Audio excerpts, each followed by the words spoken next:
Morning! Happy Tuesday! Today's video po is magluluto po ng gulay. Gulay for today, hagod na ginisa with some vegetables. And po may inihaw na isda. And let's start cooking. Cooking oil. And then sama-sama po natin yung sibuyas and then kamatis. And isa ko lang po yan ng saglit na oras.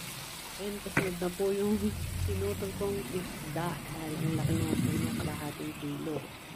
And susunod po is kamote dahil siya yung pinakamatagal maluto, mga 3 minutes. And then tatakpan muna pa po kuluan. Yan, may piluto na yung kamote.